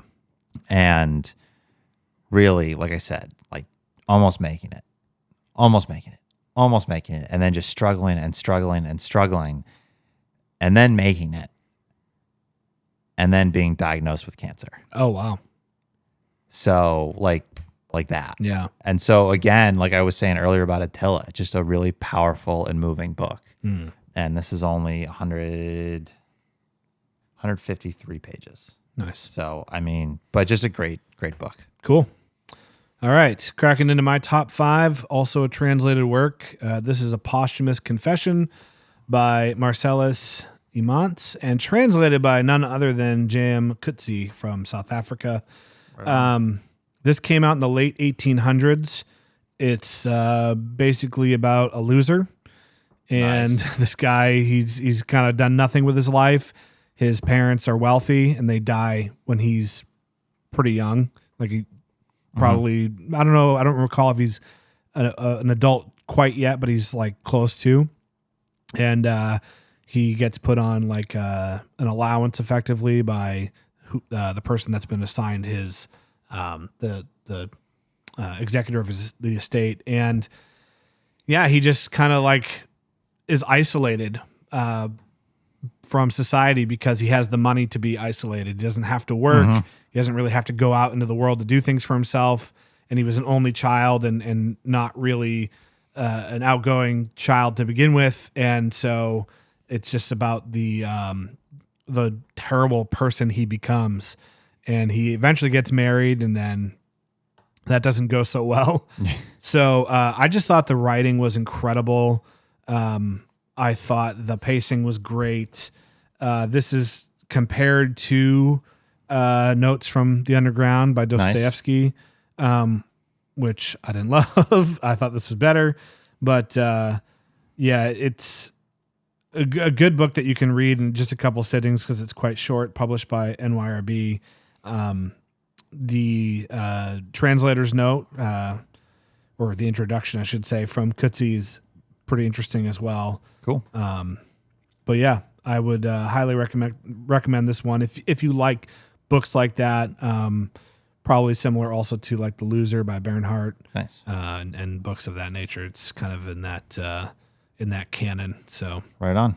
what do you got for number 4? Number 4, I have got Vineland by Thomas Pynchon. Nice. So This was a reread for you, right? it was. Yeah. We both saw One Battle After Another that was loosely inspired by Vineland. Yep. Great film. So I wanted to reread this going into the film. And then Chad Post from Open Letter told me they were going to be doing a season of the 2-month review on it. So really wanted to double down so that I could join them for an episode on that. And I loved it. I think this was when I read it the first time, I think it was the 3rd book I'd read by Pynchon. And I remember liking it at the time and really enjoying it. And as my reading life grew, and as I read more Pynchon and became more aware of Pynchon things, obviously this book gets talked about a lot in kind of a negative light. It is generally referred to as a lesser Pynchon. But like I said, like I enjoyed it when I first read it, and I understood where a lot of people were coming from in the sense that like he wrote Gravity's Rainbow, and then there was Wow. a 17-year wait. Hour and a half in before There's a Gravity's Rainbow. 17-year wait, and then this came out. It is not Gravity's Rainbow. Right. So like I understand why at the time like it would be kind of looked at poorly. And I think generally its reception has improved as time has passed, and it's not just the follow-up to Gravity's Rainbow anymore. Right. You know what I mean? But rereading it, like I loved it. It was so much fun. It's so prescient. There's so much stuff, like all of Pynchon. There's so much stuff that this was published in the 90s. It's about the 80s and the 60s. There's so much stuff that he was kind of poking fun at in the 80s that's applicable to what's going on now. Yeah. Well, time is a flat circle. Right. But I talked about this a little bit when we had Krista on, and I kind of alluded to some review I had read part of for Shadow Ticket, his newest book, Pynchon's newest book, and how this reviewer was like, this author's made a career of kind of poking fun at the political failings. Where is that in this new book? And I was just like, have you actually read anything that he's ever written before? Yeah. Like, why would he need to say it? He said it all in 1973. Right. Yeah. Go read that if you want. Like, it's still applicable. That's kind of what, like, I don't know if I brought this up when we had Chris on, but that's kind of like one of the supposed reasons why Rage Against the Machine broke up, because Zach, the vocalist, was just like, I'm just tired of yelling about this stuff. Right. We've been yelling about this stuff for 15 years. Yeah. And I think, like, if you really, like, zoom out on it, he's not talking about the symptoms. Yeah. He's talking about the disease. Yeah. And that's why it's like, it's still prescient and still works 50 years later. Yeah. Is because he wasn't just making fun of things that were happening in the 60s and 70s when he wrote Gravity's Rainbow. Well, who knows? Maybe in 30 years, Shadow Ticket will be obvious that it was writing about a political topic. That too. But anyway, to go back to Vineland. Yeah. Really, really good narrative, really compelling story. The writing was great. It had a lot of that like goofy slapstick Pynchonian humor. Yeah. So it was just a really fun novel that, like I said, had a lot to say. Cool. So I really enjoyed it. All right. My number 4 is Horrors for Gloria by Nice. William T. Vollmann. Yeah, loved it. Another short book that packs a huge emotional punch. Yeah. I was very surprised by how different it is stylistically from Europe Central and Poor People, which I also read this year. And definitely in that grit lit category, like we were talking about earlier. I thought that this is the type of book that anybody can pick up, regardless of what type of stuff they usually read. If you've never read any Vollmann before, this is probably a good place to start. It's short, it's approachable, it's emotionally relevant. Yeah, I don't know what else to say about it. I mean, it's just such an incredible book, and it just packs so much into its 150 or so pages. And it's kind of funny because he is an author that is known for writing very long books. Right. And certainly perhaps one of his maybe best is the short one. Yeah. So I think that also it kind of bucks a lot of the stereotypes about him being a postmodern writer, or I don't know. It's not like that. Right. It's just a good, solid novel that I think anybody could read. Yeah. Totally. I read it years ago, and I gave my copy to a friend. Yeah. And I sort of wish I had kept it. Yeah. Just so that in the midst of this Vollmann deep dive, I could revisit it. Yeah. Certainly have plenty of other Vollmann to read, but Yeah. Yeah, it got me excited to read The Royal Family, which is in the same prostitution trilogy. Yeah. I recently read Butterfly Stories, which is number 2. Yeah. So, but when we had Max Lawton on, he highly recommended Yes. Royal Family. So, Yes, I'm looking forward to that as well. yeah. But obviously, we're on a big Volman kick, but deservedly so. He's possibly the best American writer living today. Yeah. So, in my opinion. Yeah. Certainly up there. Yeah. All right. All right. Into our top 3. Top 3. Number 3 is another reread for me. And this is Slaughterhouse 5 by Kurt Vonnegut. This is your copy because I sweet. gave mine to a friend. But yeah, another book that the third book in my top 10 that I read while I was recovering from surgery. This was actually the first book that I read post-surgery. I started it while I was still in the hospital. Oh, nice. But They must have wiped the slate clean and you were just primed to enjoy what you were reading. yeah, right. I mean, certainly, I feel like I talked about this when we had Krista on because I know I did because I mentioned this when she was on, but I first read it when I was 18 to 20, somewhere in that range. Yeah. And at the time, like I thought it was a good book, but certainly having a decade of life experience and also recovering from a traumatic surgery Yeah.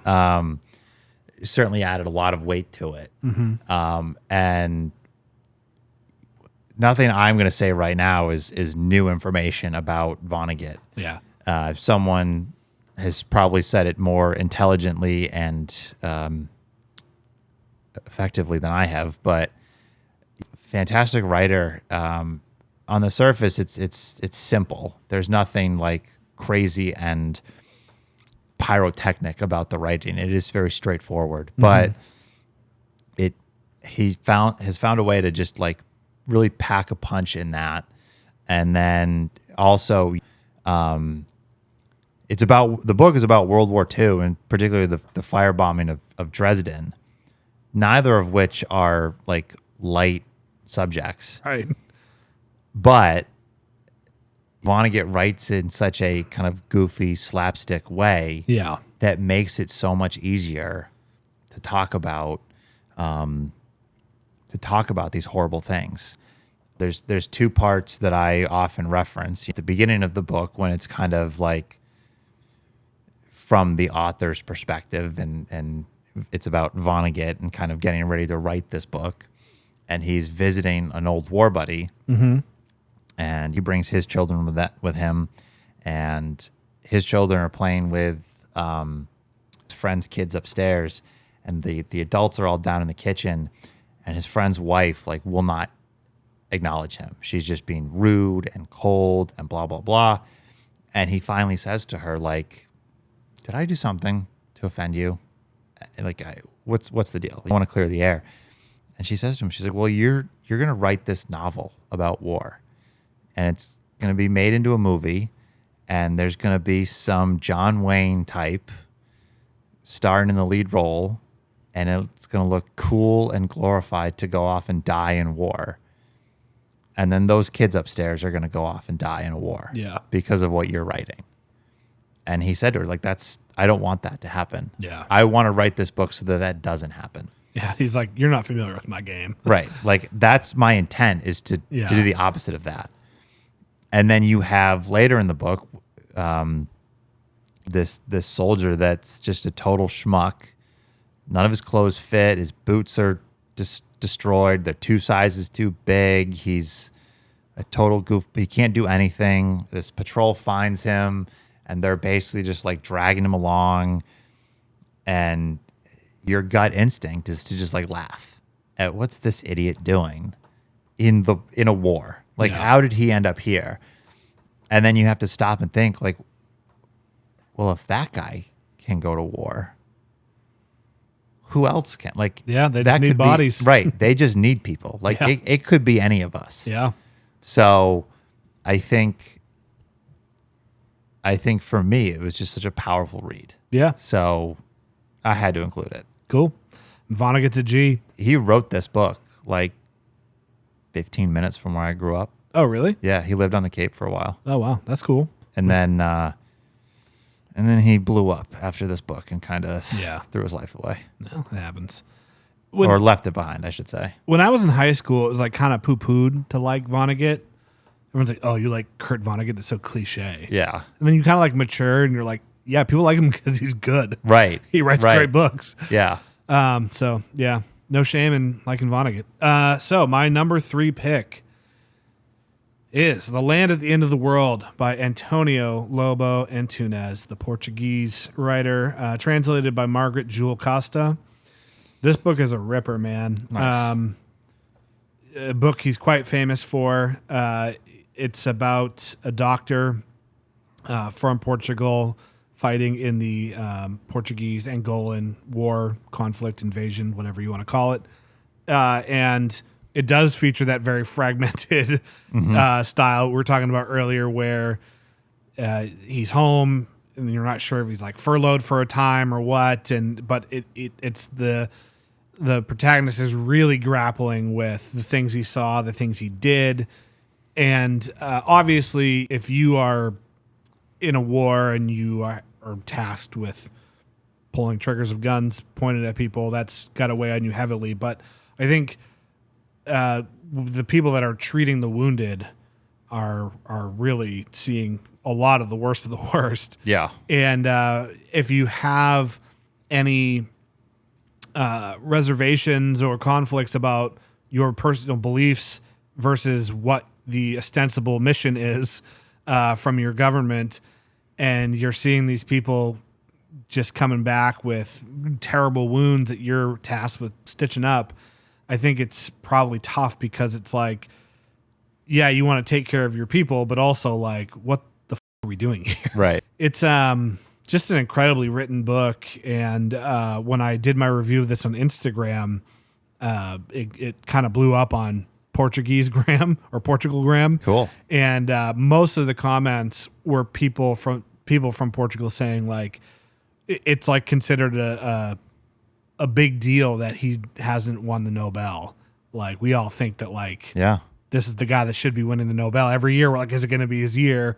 So it really got me excited to read more from him. You had put up the Inquisitor's Manual. yes, As for the book club. It did not win. And I remember reading about that and thinking like, yeah, that sounds fine, like cool, whatever. But now I'm like, okay, I got to read more of his books, and maybe I'll do that one next. So you haven't read anything from him yet, have you? Yeah, you got to get on that, dude. He's the guy can freaking write. All right. So, yeah. All right. Number 2. Number 2, 2666. All right. By Roberto Bolaño. Mr. Baloney himself. Mr. Baloney. So obviously my love for the Savage Detectives is well documented. Yep. And after finishing that, I kind of went down the Bolaño kick, read a bunch of his short stories and then other shorter fiction, and then jumped into this. And it's interesting because, like, I've said this before, I think I enjoyed the Savage Detectives more, but I think this might be a better novel. Sure. This is I obviously would like to reread Savage Detectives at some point, but like this is another one that I think about. I think of the two, I'm more interested in rereading 2666. I don't think there's anything Bolaño himself said. I think this is something I heard from someone doing analysis of this, but it's almost like a post-mortem for the future, where you have all of these characters like searching for, and it's broken up into, like I said, the different parts, and they all kind of focus on a different aspect, but the kind of central link is this search for knowledge in this almost desert of horror and boredom. And I think that comes across. Let's see. I just want to get so Santa Teresa is the fictional border town, but there's I think it's part 3, maybe it's part 4. Sorry. No, you're good. Okay, so part 4 is the part about the crimes. The crimes being this epidemic of women being murdered in this town of border city, Santa Teresa. And that is the longest section. Yeah. Longest section of the book. And every paragraph or every section is just, oh, a new woman was murdered. Oh, a different woman was found. Oh, a different woman was found. A different woman was found. And this like gruesome depiction of the way in which they were murdered, or at least found. And it really kind of stands out, like I said, of this search for knowledge in this literal desert of horror. Because not only are they not the detectives and the people investigating, not only are they not getting any closer to finding the answers of the first 1 through 5 murders, they just keep happening. They're not only are they not finding an answer, there's the epidemic is not stopping. It's just going on and on and on. So I think in that sense, it's just this really powerful look at kind of basically, like I said, like it basically is this powerful look at kind of the world we live in. Maybe not as drastic and specific as hundreds of women being brutally murdered, but this idea of that, like, we're all searching for something and trying to acquire some kind of knowledge and find the answer to something.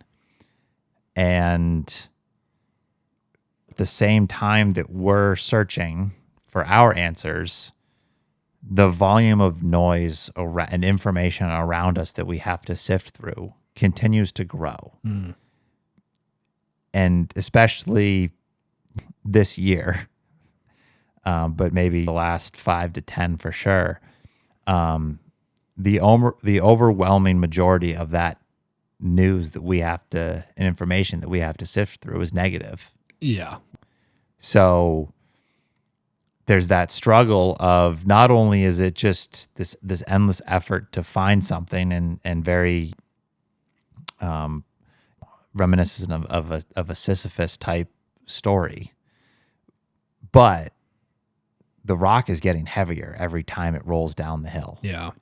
So you're just repeating this task, but every time you do it, it gets harder and harder and harder. And Bolaño, so I mean the writing's great, but just I felt it to be a very powerful and interesting novel. So in that vein, I was curious the other day, like on average, how many, not just ads, but like messages we are bombarded with on a daily basis. It's probably a hard number to like actually give a concrete estimate on, but the estimates were anywhere between like 2,000 and 10,000 messages a day. Jesus. That's just between, I mean, I think that it takes into consideration if you are watching the baseball game and Coca-Cola's got a banner, they consider that. But still, between your your texts, your emails, your scrolling, the advertisements you see on billboards, television commercials, whatever, it's upwards of 10,000 messages per day.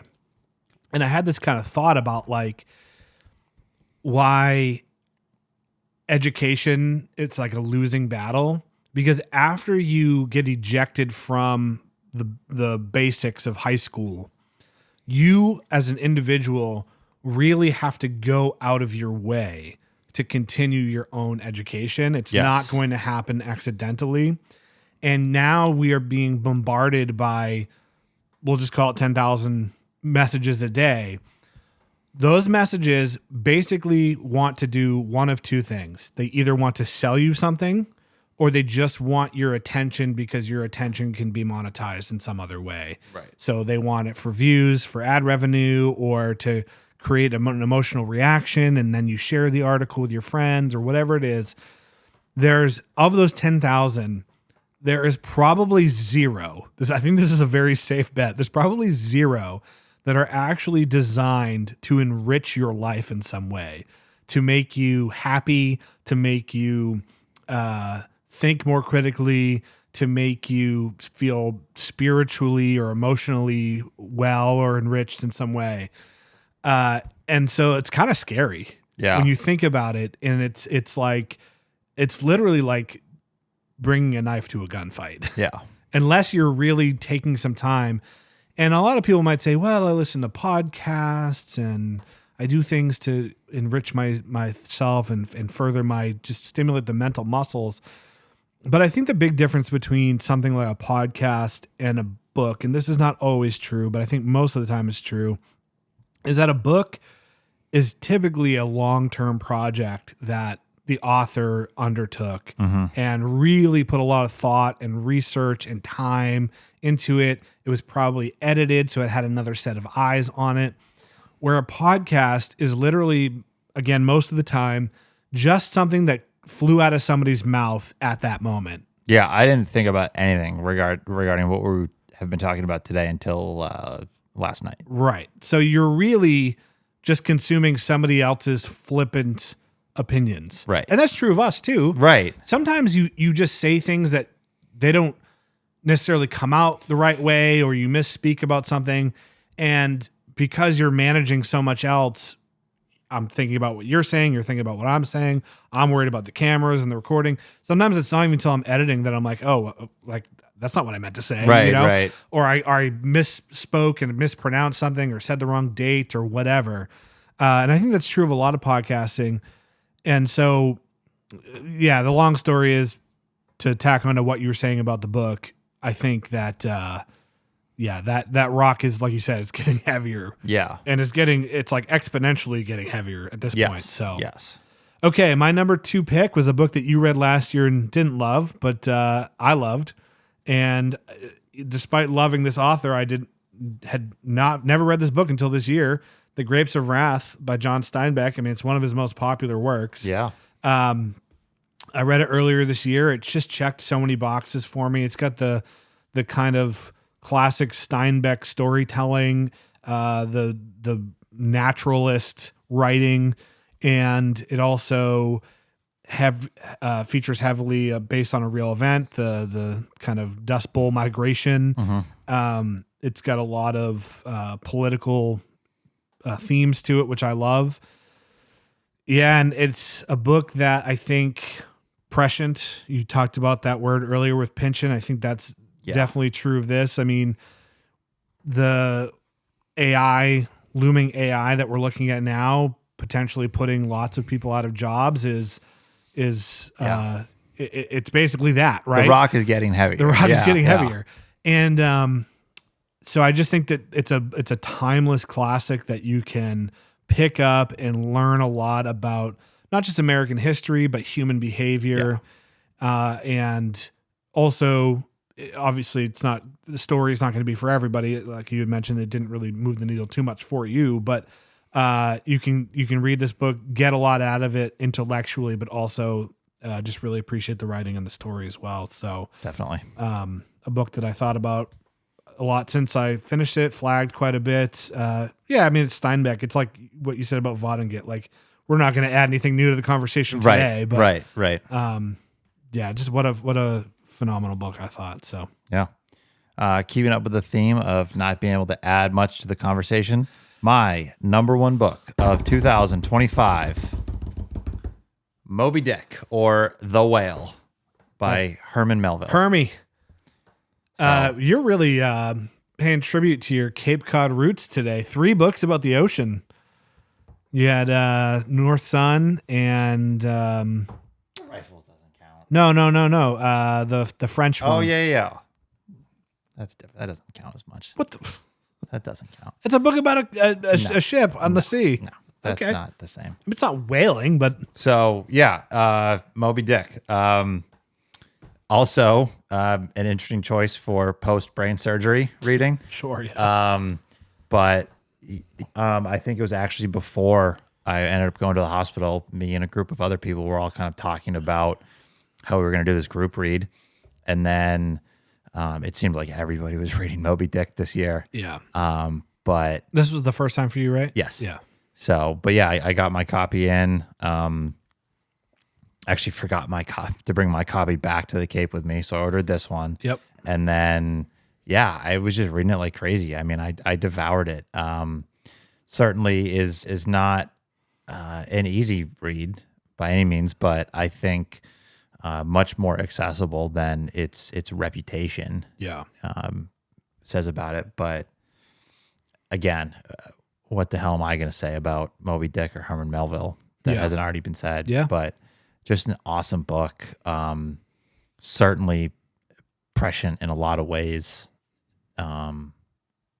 Just awesome book. I don't have much to say about it. It feels kind of hackish that I don't have much to say about my number one book, but it was just awesome. Such a fantastic reading experience. Yeah, I think it's worth any serious reader to read, particularly if you're interested in American literature, just because it is so influential. Yes, there are few books that I like really truly believe are must reads for any. I think you can be a serious reader and skip over a lot of books. However, I think any attempt to be a serious, well-read person should include Moby Dick. Yeah, and I think it's a book that there's a lot you can take away from it, no matter which way you decide to read it. The kind of mind frame you want to look at it, or the lens you want to look at it with. There's a lot of biblical allusions, some Shakespeare. Yeah, that's what's really cool about it. Like, you can read. It's a story about a whale. You can read it as a high seas adventure, right? Or you can read it like looking for the biblical stuff, the Shakespeare things, the political and social commentary. Yeah. The critique of capitalism. Right. All kinds of stuff. Yeah, and it's also just I think a unique piece of history. It really gives you a very clear picture of where the science was at the time. Yep. Kind of our understanding of the natural world at the time, which I think is unique. So yeah, it's a like I said, what are we going to add to it? Right. Yeah, I chose not to put it on my list today because I didn't want to include rereads, but yeah, I also read it this year, as many people did, and would have had 4 if 3 rereads. That could have been 4 had I finished You Bright and Risen Angels, but yeah. So Moby Dick, y'all, read it. It's not that challenging of a read. No, it's a little boring at times.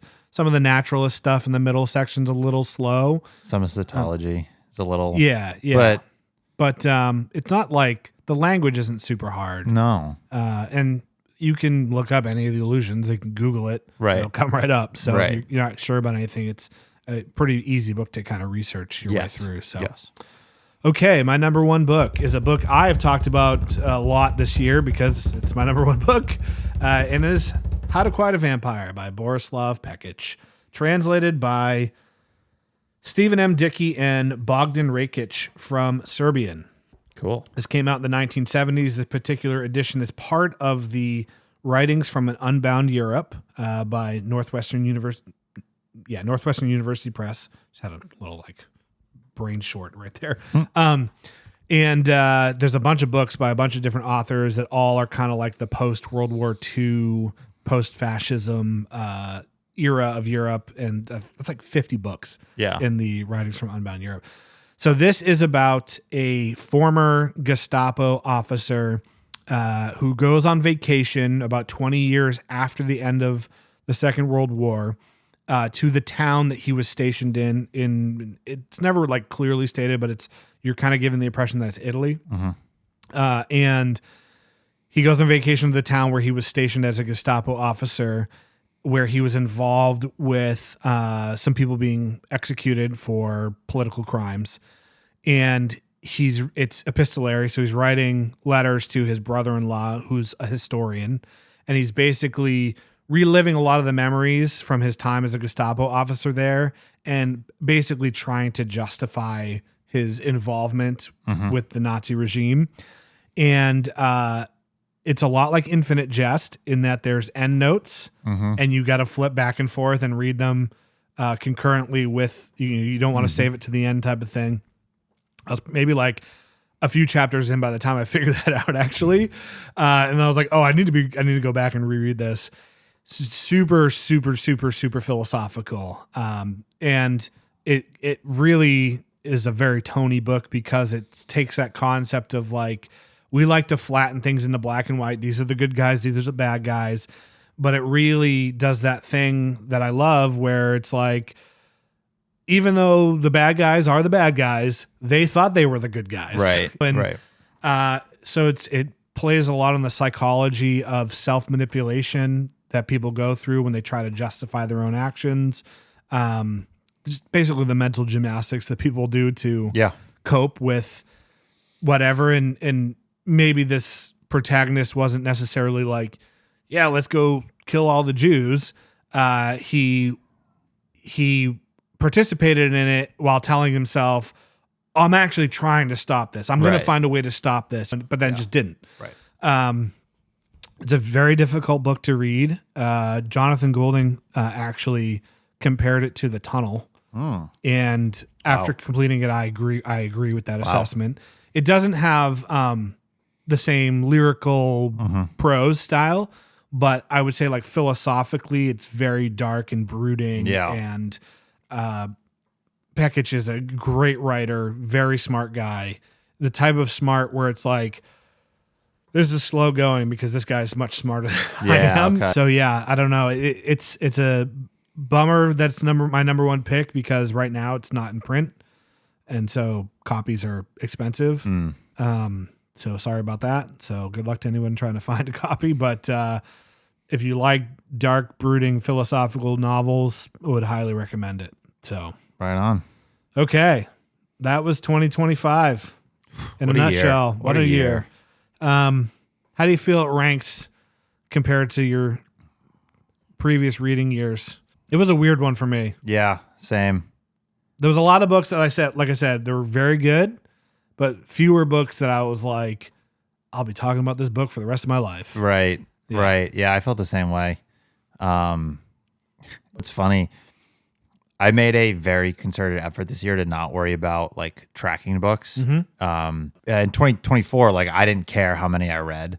That camera's about to die, just FYI. But I still would like log on Goodreads. I started this, I finished this. Yep.